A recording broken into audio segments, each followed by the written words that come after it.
Bonjour, aujourd'hui c'est le 1er juin et je voudrais lire avec vous dans Romains chapitre 6, verset 8. Romains 6, verset 8. Or, si nous sommes morts avec Christ, nous croyons que nous vivrons aussi avec lui. Nous vivrons aussi avec lui. Nous sommes toujours dans cette partie de Romains 6 où Paul va essayer de répondre aux questions des gens concernant la grâce.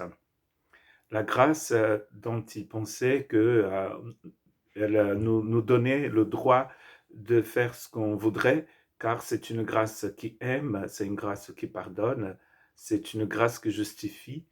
Mais ces personnes-là avaient une idée complètement contraire à celle de l'Évangile concernant la grâce, car ils voyaient peut-être dans la grâce un prétexte pour continuer à faire ce qu'ils ont toujours fait, tout en acceptant le billet que Dieu leur offrait pour avoir accès à son royaume.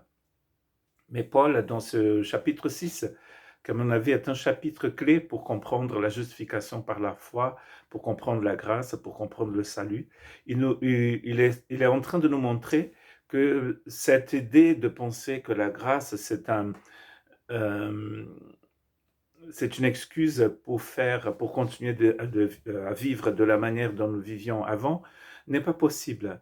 Parce que comme nous avons vu hier, par exemple, le Christ est mort pour que nous puissions aussi mourir avec lui. Et là, il nous dit dans le verset 8 que si nous sommes morts avec Christ, nous croyons aussi que nous vivrons avec lui. Donc, nous sommes morts avec lui, nous avons été mis dans un tombeau, et au troisième jour, nous pouvons ressusciter avec lui. Et du coup, maintenant, notre vie n'est pas basée sur celle que nous avions avant notre mort, car nous sommes morts pour cette vie-là, mais elle est basée notamment, bien sûr, sur la résurrection de Jésus et sur la nouvelle vie que cette résurrection va dans la vie que cette résurrection va nous placer. Et voilà, c'est le sujet de cette méditation d'aujourd'hui. Je voudrais en fait voir la différence entre ce qu'on pourrait appeler une ressuscitation et une résurrection ici. Jésus a ressuscité Lazare, et d'autres personnes aussi dans la Bible ont été ressuscitées. Mais c'était leur corps qui a été ressuscité. Ils sont revenus à une vie physique. Et vous savez très bien que Lazare, 2000 ans après, et bien sûr, il est mort. Nous ne savons pas quand est-ce que Lazare est mort la deuxième fois, mais cette résurrection de Lazare, elle n'était pas définitive. Il est mort après, parce que sinon, on le saurait, que si Lazare était encore en vie, il serait aussi âgé que Galadriel dans Le Seigneur des Anneaux. Elle avait 3000 ans. Mais c'est une fiction. Jésus a donc ressuscité. Et c'est une résurrection très différente de celle de Lazare, car il va passer au-delà de la juridiction de la mort. La mort n'a plus de pouvoir sur lui. Et cela, c'est écrit ici, dans ce chapitre 6, sachant que Christ est ressuscité des morts, ne meurt plus. La mort n'a plus de pouvoir sur lui. La mort n'a plus de pouvoir sur Jésus. Il a vraiment vaincu la mort. Il a vaincu la mort en ressuscitant Lazare, mais c'était temporaire.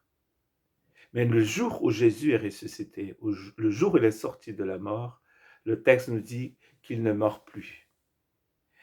Et nous savons que Paul est en train de dire ces choses-là, ici dans Romains 6, pour parler de notre résurrection. Donc vous voyez bien que je suis vivant, sinon je n'aurais pas pu être sur YouTube. Mais ce que Paul veut dire, c'est que la vie que j'ai maintenant, c'est une vie qui ne meurt plus. Je suis vivant, comme vous êtes aussi, j'espère pour vous, en Christ Jésus. Et la mort est vaincue pour nous, même si physiquement, la mort est toujours présente. Parce qu'il y a quelque chose de bien pire que la mort physique. Dans Apocalypse chapitre 1 et verset 18, Jésus va parler de lui en disant ceci à Jean, dans sa révélation à Jean, parce qu'Apocalypse veut dire révélation, ne veut dire surtout pas fin du monde, mais révélation en grec. Je suis le premier et le dernier. Voici, et le vivant. Je suis le premier, le dernier et le vivant. Voici, j'étais mort et voici, je suis vivant au siècle des siècles. Je tiens les clés de la mort et de l'enfer.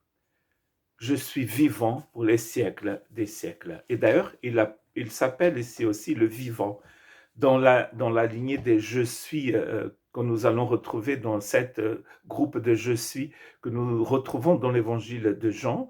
Maintenant, dans Apocalypse, nous allons avoir un autre je suis vivant. Donc c'est une qualité que Jésus, le Christ ressuscité a. Lui qui a vécu dans un corps humain, qui a eu un corps, qui a reçu un corps humain, maintenant, après sa résurrection, il dit « Je suis le vivant ». Homme et Dieu réunis en une seule personne. Et il est vivant pour toujours, il dit pour les siècles des siècles. Et nous alors? Car Jésus est mort, il dit dans le verset 10, pour le péché. C'est pour le péché qu'il est mort.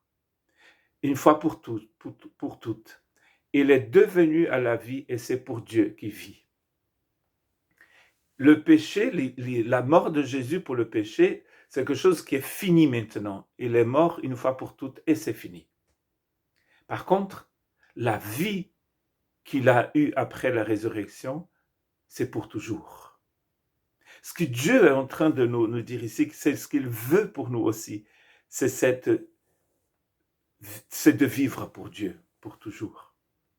Déjà ici, nous vivons pour Dieu. C'est pas étonnant que Jésus appelle cette nouvelle expérience, en parlant à Nicodème, il dit que c'est une naissance d'en haut. C'est une naissance dans l'esprit. Une naissance qui vient de Dieu. Paul va surfer sur cette idée en parlant aux Colossiens, en disant « Vous êtes ressuscités en Christ. Vous êtes maintenant cherchez les réalités d'en haut. » Parce que nous sommes dans les réalités d'en haut. La résurrection nous place dans les réalités d'en haut, c'est-à-dire dans les réalités divines. La mort n'a plus de pouvoir sur nous. Et bien sûr, nous parlons là de la mort spirituelle, car la mort physique en nous n'a pas encore été vaincue. Elle le sera le jour de la résurrection dernière. Mais la mort spirituelle ne devrait plus avoir de pouvoir sur nous. Car nous sommes dans la naissance d'en haut. Nous sommes dans la résurrection du Christ. Nous vivons et nous devons vivre dans cette résurrection. C'est ça qui est très intéressant avec la vie chrétienne. Il a un salut qui se fait et il a un salut continu.